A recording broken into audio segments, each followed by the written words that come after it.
Si mos ta përsëris unë që lullëzimi merr shifrat si balon tauke, kur lullëzimi del këtu dhe si provë në favor të zonjës Tabaku, lexon raportin e Transparency International në 2016, apo jo, 2016, apo jo, zonja Tabaku, në 2016, ose pastaj është prapë problemi i lullëzimit me numrat, po raporti është 2016 dhe zonja Tabaku deklaratën për të cilën është paditur e ka bërë në tetor të 2018. Lullëzim. Se ti the po punon fort që të më rëzosh mua. Minimumi i punës, jo i punës fort, po i punës që bën një drejtues, se të them lider i bie të shpërdoroj konceptin, është që përgatitet para se të flasi. Dhe nuk rri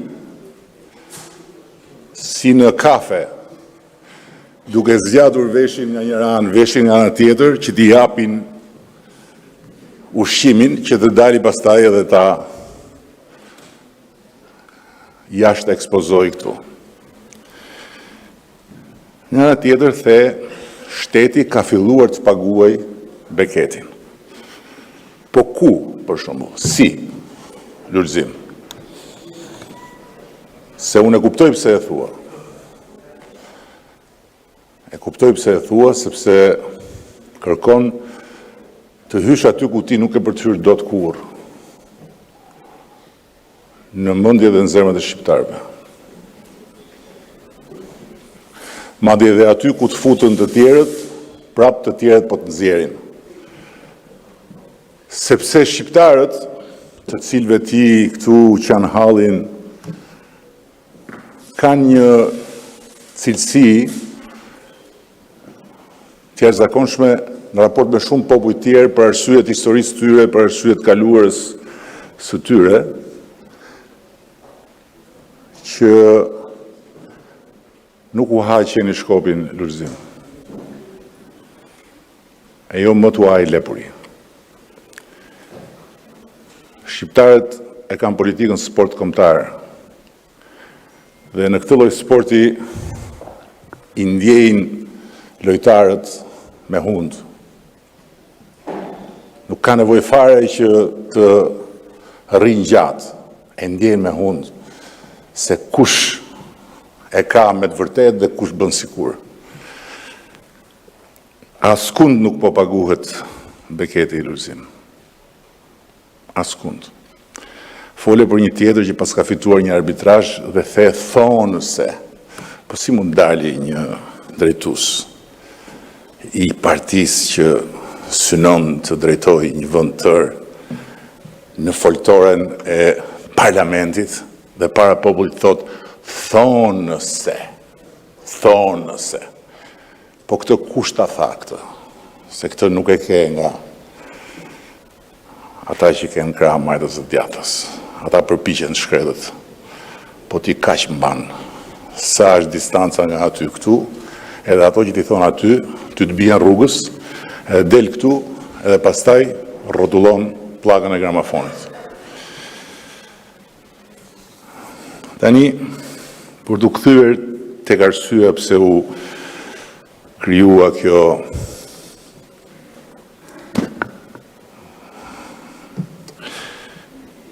edhe këtu fole për një usta.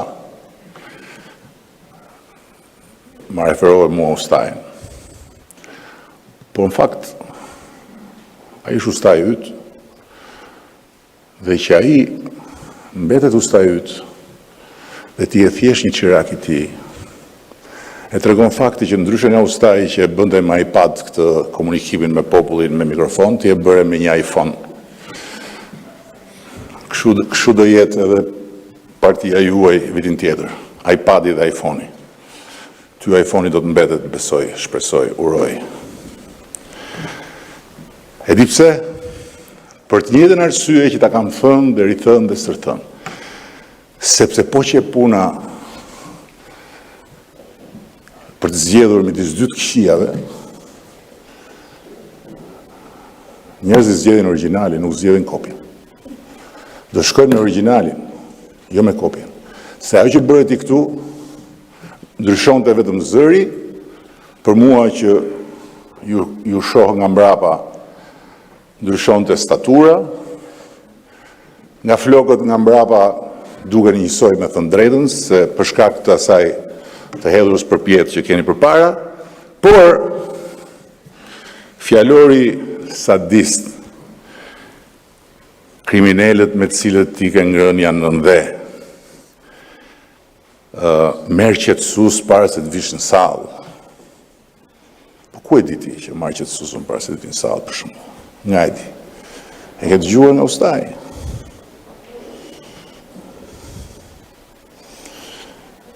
Ke dëgjuar nga ustaj. Të janë vrarë ortakët me antitank kur drejtoi Bashkinë e Tiranës. Po ku e di ti? E ke dëgjuar nga ustaj.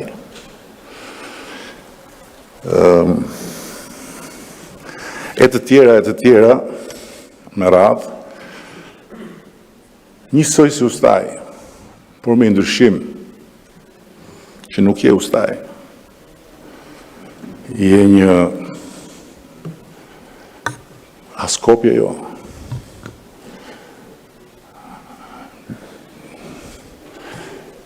Je një njeri që ke marrë përsipër të bësh atë që as nuk të takon, në që fletë për familje dhe për edukatë familjare, nuk të takon.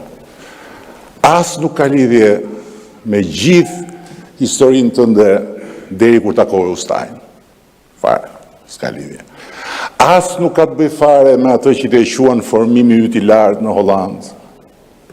Se nuk ka njeri që formohet lartë në Hollandë dhe vjen zhytet këtu te poshtë edhe përfundon në një imitacion të ati ustajnë. Nuk ka, nuk ndodh. Dhe që mjafton ti ke shëndruar këti në një rreze 50 cm për ta kuptuar se sa i dhunshëm është. Po ti ke shëndruar me mua Lulzim mja 6 orë në atë rreze të kam dhunuar gjë unë ty. Kemi qenë bashkë 6 orë. Kemi kaluar shumë mirë. Apo jo? Çfarë të bëra unë aty? Me që ti që nga njeriu që e di që kush rri afër meje 50 cm dhunohet, tani o ty unë të kam dhunuar kur kemi qenë bashkë, ti duhet ta thuash këtu që të ndahet përfundimisht ky popull nga një dhunues si puna ime, se nuk mund të jesh tash një i dhunuar që hesht. Ke detyrë ta thuash, ose pastaj duhet përsëri ti thrasësh brëndjes se këtë ta ka thënë ustaj. Dhe kush ustaj? Ai që ti the më ka thënë një demokrat, dhe në fakt atë nuk ta ka thënë një demokrat, ta ka thënë dikush tjetër, që unë e njoh, edhe ti e njeh, edhe që e ke pasur 50 cm afër, që duhet ta kesh përballë që ta njohësh. E pra Lulzim, atë unë e kam pasur përballë 30 vjet. Dhe pse e njoh atë shumë mirë, kopjen e tij e njoh 1 kilometër larg. Dhe ma kujton në çdo fjalë që thua, por më dëshpëron, realisht më dëshpëron. Më dëshpëron që e ul veten në nivelin përtej zhës, duke përdorur fjalorin më të ulët. Tani, të kthehem dhe tek ajo që dole këtu dhe i the bile si një fëmijë që shikon qeftas, i thoshe, t'ja u bëjde njëherë, harrove që parlamentin Lulzim e ndjekin të gjitha moshat, e harrove këtë?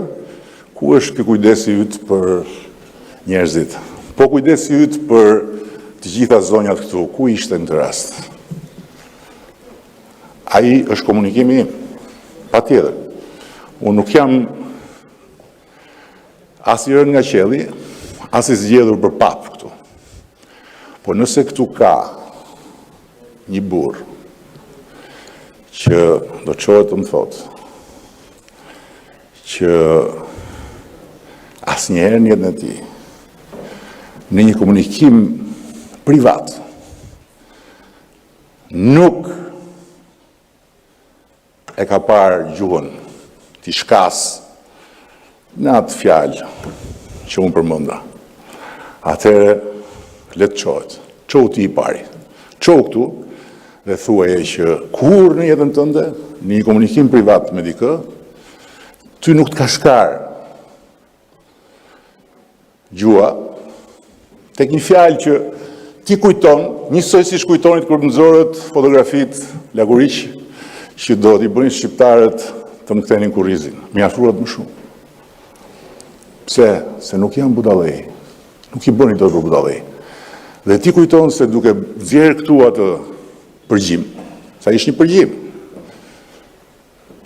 të një komunikimi privat, ndërkohë që nuk të flas për komunikim publik, flas për të arritur në pikën që në komunikimin privat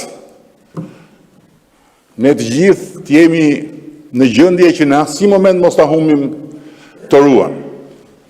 Nëse ti e ke arritur dhe këtë dhe as kur je vetëm, kur je vetëm jo, se kur je vetëm t'i fle, nuk zihesh njëherë me veten, siç zihem unë më shumë se sa me të gjithë tjerët, je krejt unikal dhe i papërsëritshëm në historinë jo të shqiptarëve, po të qenieve njerëzore. Dhe pa pikën e përgjegjësisë, pa pikën e përgjegjshmërisë, pa pikën e turpit, del tu vë në mikrofon një përgjim të një komunikimi privat, duke praktikisht treguar se s'bëjmë përshtypje fare ty, se sa ja u prek ndjenjat gjithë këtyre grave që janë këtu, të cilat ndje me të me mbrojtje duke sulmuar gra të tjera. Po përsëri nuk je ti, nuk e bën ti, sepse ti nuk je vetja. Ti je thjesht shëmbulltyra e krijuar nga ustaj. Dhe po nuk ndave nga ajo shëmbulltyrë. Dhe po nuk gjete rrugën se si të bësh këtë punë që bën. Duke më sfiduar mua, duke na sfiduar ne, bashkë me kolegët e tu, ashtu si sfidohen kundërshtarët në politikë, dhe jo duke u gdhirë, duke ngrisur në majtë gjuhë, Edi Rama është armiku ju një përbashkët. Po çfarë armiku? Si armiku? Ustajin tënd unë nuk e kam pas në armik. Po ke dëgjuar ndonjëherë ma gjej që unë të them është armiku ju një përbashkët? Armiku ju një përbashkët? Jo. Jo. Nuk është metaforë. Armiku ju një përbashkët nuk është metaforë. Është një nga ato strapallat e enverizmit që ustajt i kanë mbetur nga e shkuara dhe pastaj i ka injektuar tek ju. Se më ka bërë përshtypje dhe gjë tjetër, nuk po përmend emrin këtu, s'duhet bërë replik me dikë për jush, që i ka ikur pentagramit ustajt, edhe duket goxha mirë kur flet. Goxha mirë kur lufton, goxha mirë kur argumenton. Është çështje e mikrochipit. Lulzim, hiq mikrochipin. Hiq mikrochipin se na turprovet gjithë me këtë që folet sot. Na turprovet gjithë me këtë që folet sot. Fole për fjalor banal. Për cilin fjalor banal e ke fjalë? Për cilin? Ku? Për përgjime? Për të çfarë? Kujtore se do dalë dhe them si jam unë. Ajo ka kohë që është nxjerrë dhe në mos gabohem është nxjerrë nga një media që ka futur personi që ka telefonuar dhe që sot në mos gabohem jeni duke e çuar në përgjykata ju. mos gabo. Keni hap gjyqe. Po në fakt po hap një gjyqe me vetveten, sepse jeni në një luftë hijesh, jeni hijet njëri tjetrit, dhe ka filluar një luftë hijesh aty ndërkohë që natyrisht përpjekja e hijeve për dalë në dritë është përpjekje normale, por sot për sot, aty jeni të gjithë ju si hijet që duan të dalin në diell, ndërkohë që ka 30 vjet që përvëlohen nga ai diell. Hiqeni atë diell nga mendja, nga gjuha, nga mënyra e të ndjekurit të rrugës arsyes dhe pastaj hajde bëni këtu debat. Nuk po zgjatem më tutje me ato që theje për buxhetin, jo po këto, jo po ato, se ti je i madh fare, nisesh nga të paqëna edhe ndërton pralla. Thua që po paguan lekët e Beketit, tani ato lekët ne do ju jepnim juve, thua që po ju jepen lekët atyre, ne do ju jepim juve, një çorodi e tëra që nuk ja vlen. Nuk ja vlen.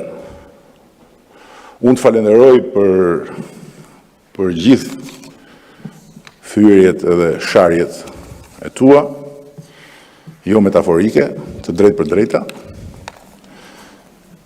dhe ndjen vërtet keq për ty, ndjen vërtet keq që duhet jem këtu, bashkë me kolegët e mi, edhe duhet të jemi pjesë e tërës, sepse e kam thënë dhe dikush tjetër, kush fle me qenin, ngrihet me morra. Dhe kjo është ajo që i ndodh për fat keq. Kjo është ajo që i ndodh për fat keq hera herës, dhe i ka ndodhur gjithmonë, her pas here, kësaj partije këtu, për shkak të bashkëjetesës në këtë sallë me këtë partin këtu, që na ka tërhequr historikisht në eksaktësisht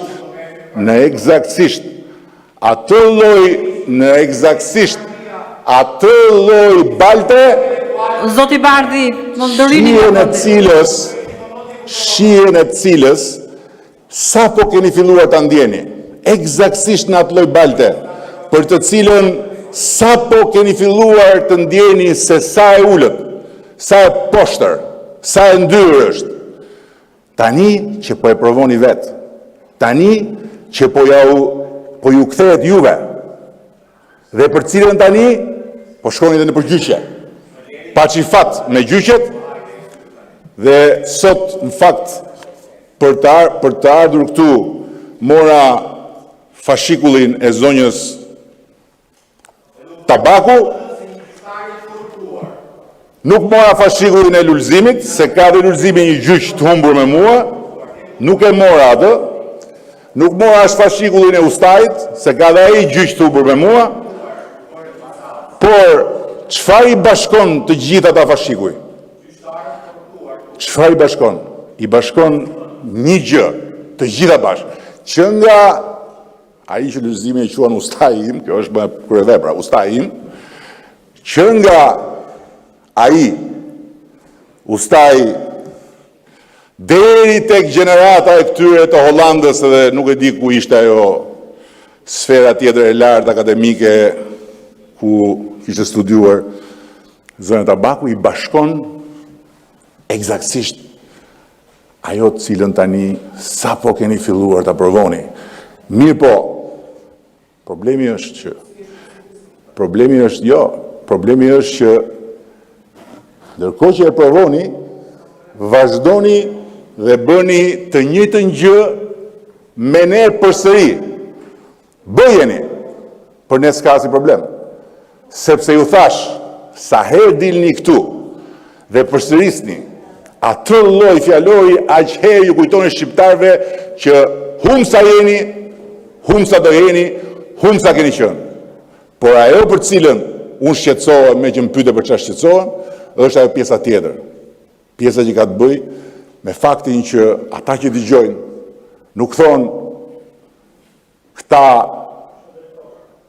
dhe pastaj me tjerët s'ka problem, por ju kujtohet dhe shpreja kush fle me qenin ngdhiet me morra. Ky është problemi.